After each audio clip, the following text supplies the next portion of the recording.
एक तो वैसे ही इतने मुश्किल दौर से इस वक्त पूरी दुनिया गुजर रही है, हमारे देश में भी हमने गैस की किल्लत देख ली, लोग कितने परेशान हैं। उस पर से गोदी मीडिया पर जब इस तरह के लोगों को प्लेटफॉर्म लगातार दिया जाता है, जो कि मेजर हैं, एक्स मेजर गौरव आर्या इतनी भद्दी और इनसेंसिटिव बात बोलकर चले गए टेलीविजन चैनल पर, सिर्फ टीआरपी के लिए ये लोग ये सब हरकतें करते हैं। और आप एक चीज नोटिस कीजिएगा, न्यूज 18 इंडिया पर जब ये बोल रहे थे, इनका ऑडियो बिल्कुल प्रॉपर था, अच्छा खासा लाउड था, चाहते तो फेड आउट कर सकते थे, लेकिन क्योंकि वो मानते ही नहीं है कि जो भी कह रहे थे गलत कह रहे थे, चैनल जो चाहता है वही बात ये बोल भी रहे थे। इन्हीं सब चीजों से टीआरपी मिलती है, एंकर भी बीच में आकर कुछ नहीं कह रहा है। तो ये सारे साइंस ये बताते हैं कि this is what these channels want to propagate. और ये सारे न्यूज चैनल्स, देश की सरकार, मोदी सरकार जरा देख ले कि ये आप लोगों के भी डिप्लोमेसी पे, आप लोगों के काम पर भी किस तरह से मिट्टी डाल रही है।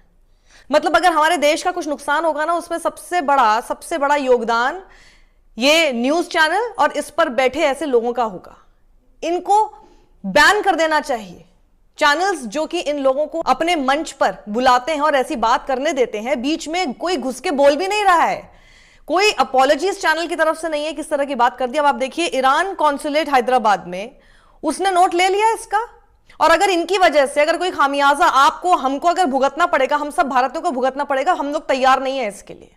हम नहीं चाहते कोई आके उल जलूल कुछ भी बकवास करके चला जाए न्यूज चैनल पर बैठकर, और उसकी वजह से खामियाजा हम लोगों को भुगतना पड़े। तो आप सोचिए कि हम क्यों सफर करें इन लोगों की वजह से, आप बताइए। So it's really important right now that we all should just call out such channels for giving platform to such people, and such people should also be called out. तो ईरान कॉन्सुलेट देखिए लिखता है, Gaurav Arya says we are the real brother of Israel and we want Israel to drop 100 bombs on Lebanon and 50 bombs on Gaza. सच में इस शख्स ने यह बात कही है। आप सोचिए, ये जो वीडियो यहां पर इन्होंने पोस्ट किया, उसमें एक्स प्लेटफॉर्म तक को ये कहना पड़ गया है कि भैया ये थोड़ा सा सेंसिटिव है वीडियो, तो हम इसको लेकर उन्होंने कुछ इसके ऊपर रिस्ट्रिक्शंस लगाई हैं।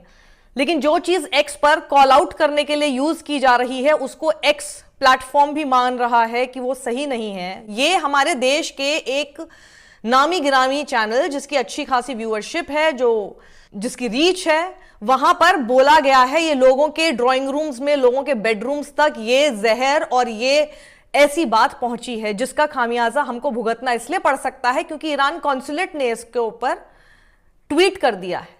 और अगर ईरान कॉन्सुलेट इसके ऊपर ट्वीट कर रहा है तो ईरान इस बात को समझ रहा है कि भारत में ये सब चीजें क्या की जा रही हैं, और इसीलिए अब नजर नरेंद्र मोदी की सरकार पर है। एमईए से लोग इस वक्त गुहार लगा रहे हैं ट्विटर पर जाके कि भैया इसके ऊपर एक्शन लिया जाए, इस आदमी को एक तो बैन कराया जाए इन न्यूज चैनल्स पर, और इसे ऐसे सब न्यूज चैनल जहां पर इस तरह की बातें की जाती हैं उनके ऊपर एक्शन लिया जाए। तो ये देखिए आगे इन्होंने लिखा है कि मेजर गौरव आर्या को टैग करके लिखा है कि brotherhood with a genocidal and occupying regime has no credibility. It's the classic gaslighting circular argument. Israel invades, which leads to people resist, which leads to Israel blames the resistance to justify even more invasions. ये जो Israel जिस तरह की बात बोलता है, बिल्कुल ऐसी ही बात ये लोग कर रहे हैं। साक्षी नरूला है जो कि पोएटिस है, वो लिखती हैं, जो थोड़ी बहुत इज्जत बची है वो गोदी मीडिया वाले रहने नहीं देंगे। This is bad. I hope the government pulls him off air. He is a nuisance.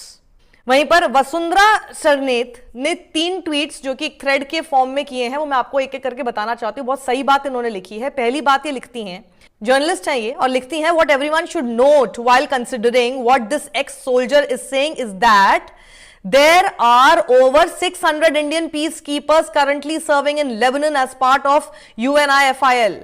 This ex-Indian soldier is saying Israel should drop 100 more bombs on Lebanon.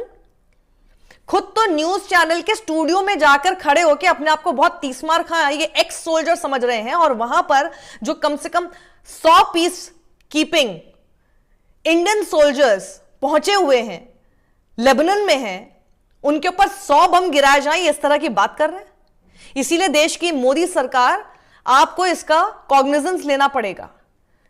एक नोटिस भेजना चाहिए इस चैनल को, इस आदमी को ऑफ एयर कर देना चाहिए सारे न्यूज चैनल से, क्योंकि ये कोई पहली बार नहीं है, ये पहले भी इसी तरह की बातें कर चुके हैं। This is not the first time that this person is doing something like this and he keeps on repeating it. और ये रेपिटेशन क्यों हो रहा है? क्योंकि न्यूज चैनल्स इनको प्लेटफॉर्म देते हैं, वरना ये कहां बोल पाएंगे अगर आप किसी को मंच ही नहीं देंगे इस तरह का। और उसमें मैं सबसे ज्यादा हैरान इस बात पर इसलिए हूं क्योंकि ना एंकर बीच में घुस के बोल रहा है कि नहीं मेजर गौरव आ रहा है, आप ये जो है इस तरह की बात कैसे बोल सकते हैं, ना ही उसने बीच में इंटरजेक्ट करके बात बोली कि ये इनकी अपनी ओपिनियन है, ये हमारे ओपिनियन, चैनल की ओपिनियन नहीं है। कुछ भी नहीं ऐसा कहा गया। It was endorsed silently. Silence is also a kind of endorsement, it was actually endorsed. आगे वसुंधरा एक और बहुत इंपॉर्टेंट पॉइंट बोलती हैं। वो कहती हैं he is also saying 50 more should be dropped on Gaza. In my opinion, he is encouraging violence against Lebanese people and also all peacekeepers, which includes Indians. Is this not anti-national? This incitement to more war in a country where Indian soldiers are involved in? बताइए, हमारे उन लोगों को कुछ हो गया जैसे कि आप बोल रहे हैं कि ये सब चीजें करनी चाहिए, मतलब आपको कोई फर्क नहीं पड़ रहा। और उसके आगे वो एक और इंपॉर्टेंट बात बोलती हैं और 2024 की घटना का जिक्र करके बोलती हैं कि Israeli tank fire killed colonel Vaibhav Anil Kale, a former Indian army soldier who was in a UN marked vehicle as he was a UN staffer.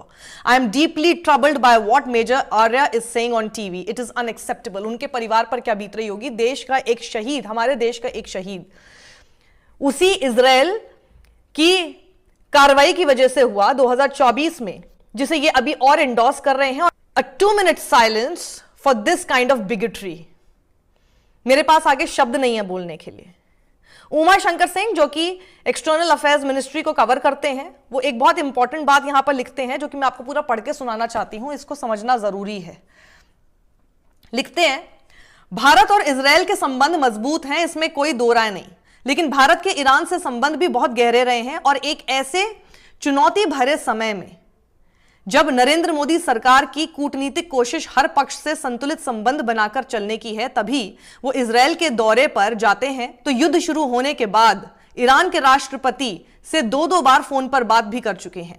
Bharat के विदेश मंत्री जयशंकर और ईरान के विदेश मंत्री से 6-7 बार फोन पर बात कर चुके हैं।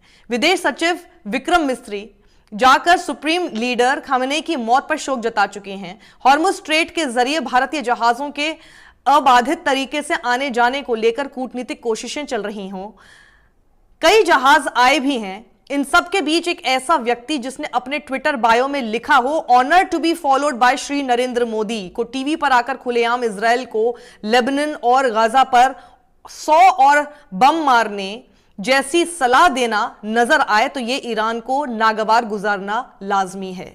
तभी ईरान कॉन्सुलेट इन हैदराबाद ने इस वीडियो पर अपनी कड़ी प्रतिक्रिया भी दी है। सोचना मोदी सरकार को है, अगर इससे फायदा है तो ठीक है, क्या कह सकते हैं? अब बताइए, सवाल यही है।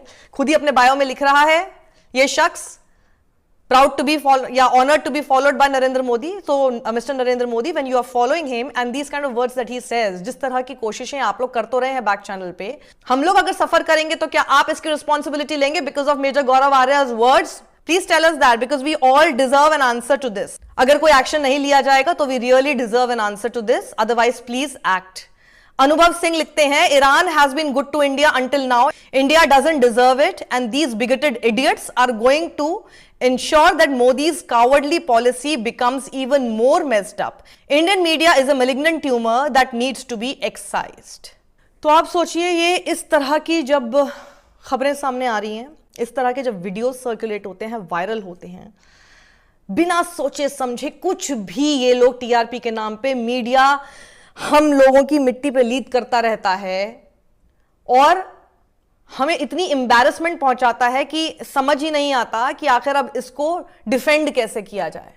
डिफेंड नहीं करना है, एक्शन लेना है, और एक्शन हम लोगों के लेने से नहीं होगा, देश की सरकार को लेना होगा। एक कड़ा मैसेज अगर आप चाहते हैं कि देश की पूरी जनता, जो 140 करोड़ देशवासी मेरे इस तरह की बातें बोलते रहते हैं देश के प्रधानमंत्री नरेंद्र मोदी, लेट्स सी कि वो 140 करोड़ आपके लिए इंपॉर्टेंट है या फिर एक शख्स जो कि honour to be followed by Narendra Modi लिख रहा है और उसको प्लीज करने में आप लगे हैं कि आप कोई एक्शन नहीं लेते। और साथ ही क्योंकि जिस चैनल पर वो है उसके खिलाफ भी आप एक्शन शायद ना लेना चाहें फॉर वेरी ऑब्वियस रीजंस, तो सब कुछ बहुत साफ होगा। Any kind of inaction will tell us where you stand. और अगर आप उस तरफ खड़े हैं और इनके इन वर्ड्स की वजह से, इनकी ऐसी हरकतों की वजह से और ऐसा